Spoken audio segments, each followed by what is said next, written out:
সঞ্জিতা হোসেন। দর্শক, আজ আমরা যে বিষয়টি নিয়ে আলোচনা করব সেটি হচ্ছে চোখের ছানি।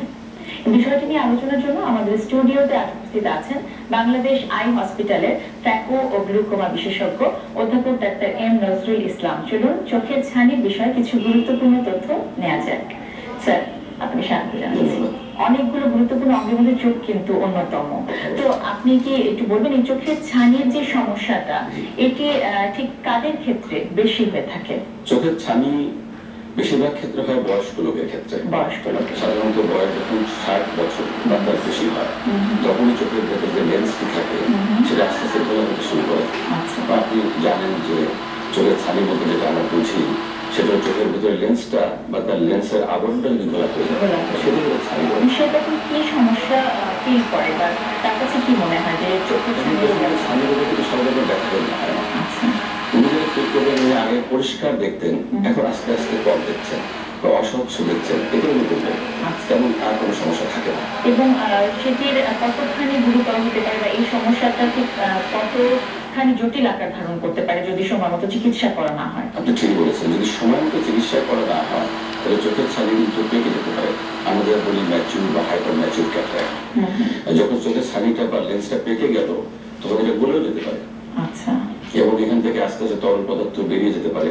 তখন চোখে প্রদাহ হয়, এক ধরনের প্রদাহ হয় যেখানে প্রচন্ড ব্যথা বেদনা হয় এবং চোখের প্রেশার যেটা সেই চোখের প্রেশার বেড়ে গ্লুকোমা হতে পারে, যেটাকে আমরা বলি ফ্যাকো বা লেন্স ইনডিউস গ্লুকোমা বা ফ্যাকোমরফিক গ্লুকোমা বা ফ্যাকো অ্যানাফাইলেকটিক গ্লুকোমা, এইভাবে আমরা টার্ম করি। তো যেটা বোঝা যায় যে যদি সঠিক সময়ে অপারেশনের মাধ্যমে এই লেন্সটিকে ফেলে দেওয়া না হয় তাহলে কিন্তু জটিলতা হতে পারে এবং সেখান থেকে মানুষ অন্ধত্ব বরণ করতে পারে। আচ্ছা, তাহলে যদি একটু পিছনের দিকে যাওয়া যায়, যে কারণগুলো যদি আমরা একটু জানতে চাই, তাহলে সাধারণত কি কি কারণে এই চোখের ছানিটা আক্রান্ত হতে পারে? প্রথমে আমরা বলেছি বয়সজনিত কারণ, এটা সাধারণ। এটি একটি সাধারণ কারণ। এরপরে দ্বিতীয় যে প্রথম ইম্পর্টেন্ট যেটা সেটা হলো ডায়াবেটিস। আচ্ছা। যাদের ডায়াবেটিস থাকে এদের যদি নিয়ন্ত্রিত না থাকে তাহলে তাদের ছানি পড়ার হার কিন্তু 6 গুণ বেশি সাধারণ লোকের থেকে। এছাড়া চোখের প্রদাহ, যদি কোনো ইনফেকশন চোখে হয়, এবং আরেকটি সাধারণ কারণ হলো চোখের আঘাত। কেউ যদি কোনো কারণে চোখে আঘাত পেয়ে যান তাহলে কিন্তু চোখের ভেতরে লেন্সটা ঘোলা হয়ে যায়। সেটি যে কোনো বয়সের ক্ষেত্রে, যে কোনো বয়সের ক্ষেত্রে, এবং তাদেরও কিন্তু আঘাতজনিত ছানি বলা হবে। নানা কারণে চোখের ছানি হতে পারে। তো সঠিক সময় চিকিৎসার কথা বলছিলেন আপনি, এই সঠিক সময়টা ঠিক কোন সময়, কখন একজন বিশেষজ্ঞ চিকিৎসকের কাছে চোখের ছানির চিকিৎসা? যখন একজন পেশেন্ট বা রোগী যখন দেখবেন যে উনি তার স্বাভাবিক কাজকর্ম করতে পারছেন না, যেমন উনি দূরে ভালো দেখতে পাচ্ছেন না বা কাছে ভালো দেখতে পাচ্ছেন না, গাড়ি চালালে উনি ভালো গাড়ি চালাতে পারছেন না, তখনই আসলে অপারেশন করার সময়। একটু সময় ছিল যখন আমরা বলতাম ছানিটা পাকতে হবে, হ্যাঁ, এবং পেকে গেলে ছানিটা বের করতে সুবিধা হতো। আচ্ছা, সেটা কিন্তু এখনো অনেকে মনে করে যে সে পেকে যাওয়া পর্যন্ত। আমি যদি আরো একটু বুঝিয়ে বলি যে আমরা আগে যে কাজটা করতাম সেটা হলো চোখের ভেতর থেকে লেন্সটা পুরোটাই বের করে নিয়ে আসতাম, এই জন্য পাকলে বের করতে সুবিধা হতো। এখন আমরা যেটা করি, চোখের লেন্স জায়গায় তার আবরণ ঠিকই থাকবে, চোখের ভিতরে নিউক্লিয়াস ভেতরের শক্ত অংশটা আমরা বের করে আনি, এনে ওখানে আমরা পরিষ্কার করে একটি আর্টিফিশিয়াল বা কৃত্রিম লেন্স ওখানে সংযোজন করে দেই। সুতরাং পুরো অপারেশন সিস্টেমটা পাল্টে গেছে। চিকিৎসার পদ্ধতিতে যে পাল্টে গেছে। আমি অনেক সময় একটা এক্সাম্পল দেই যে একটি আপনি গাছে আম ধরেছে, এটা যদি অনেক পেকে যায় তাহলে ওটা পারতে সুবিধা, কাঁচা অবস্থা কিন্তু পারতে অসুবিধা। কিন্তু যদি এমন হয় যে ভিতরে আটি টাইম পাল্টাবো তাহলে কিন্তু পাকলে খুব অসুবিধা হয়, পড়ে যেতে পারে।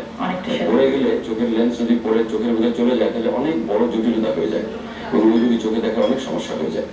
আমরা সেজন্য চাই যে ম্যাচুর না হোক, আরো আগেই যেন আমরা চোখের ছানিটাকে দূর করে সেখানে একটি কৃত্রিম লেন্স বসিয়ে দিই। তো এখন চোখের ছানির চিকিৎসার ব্যাপারে বিশ্বটা অনেক দূরে এগিয়ে গেছে, সেটা বাংলাদেশেও অনেক আধুনিক চিকিৎসা পদ্ধতি চালু হয়েছে। ফ্যাকো যে সার্জারিটা আমরা সবাই জানি, তো এটা সম্পর্কে কিছু বলুন, বাংলাদেশের অবস্থা কি, আপনারা কি করছেন? আপনি ঠিকই বলেছেন, বাংলাদেশে আমরা বিশ্বমানের ফ্যাকো সার্জারি বা চোখের ছানি চিকিৎসা করছি। সরকারি বেসরকারি সব পর্যায়ে এখন ভালো ভালো ফ্যাকো মেশিন রয়েছে, আমাদের অনেক সার্জন তৈরি হয়েছে এবং আমাদের অপারেশনের যে মান এটা আমরা গর্ব করে বলতে পারি এটা ওয়ার্ল্ড ক্লাস। সুতরাং যে জিনিসটা আপনি বলছেন ফ্যাকো সার্জারি, আসলে যদি আরেকটু এক্সপ্লেন করি, আমরা বলেছি যে চোখের ভেতরে একটা লেন্স থাকে, সেই লেন্সটা যখন ঘোলা হয়ে যায় তখনই চোখের ছানি বলা হয়। তো চোখের ভিতরে যে লেন্সটা আছে এই বের করার পদ্ধতি দুটো। একটা হলো আমরা বেশ খানিকটা অংশ উপর থেকে ইনসিশন দিয়ে বা কেটে এটাকে বের করে সেখানে আরেকটি কৃত্রিম লেন্স সংযোজন করে এটাকে সেলাই করে দিতে পারি, যেটাকে আমরা আগে করতাম, সেটাকে বলা হয় ECCE।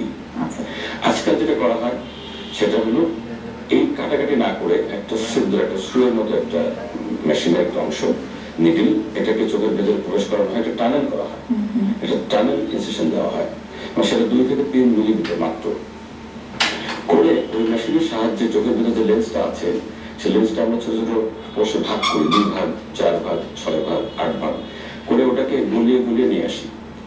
তাহলে আমরা যে কাজটা করি এটা বলে ফ্যাকো এমালসিফিকেশন, অর্থাৎ লেন্সটাকে গলিয়ে বের করে আনা। তাহলে এই বড় একটা লেন্স যেটা প্রায় 9 থেকে 10 মিলিমিটার সাইজ, সেটা কিন্তু আমরা 2 মিলিমিটারের ভিতর দিয়ে গিয়ে গলিয়ে নিয়ে চলে আসছি। এখন প্রশ্ন হলো আমরা ওদের লেন্সটা ঢোকাবো, সেই লেন্সটা অনেক বড়, 6 থেকে 7 মিলিমিটার, কিভাবে ঢোকাবো? ফ্যাকো সার্জারি করলে আমরা ফোল্ডেবল লেন্স বা ভাঁজ করা যায় এমন লেন্স সাধারণত সংযোজন করি।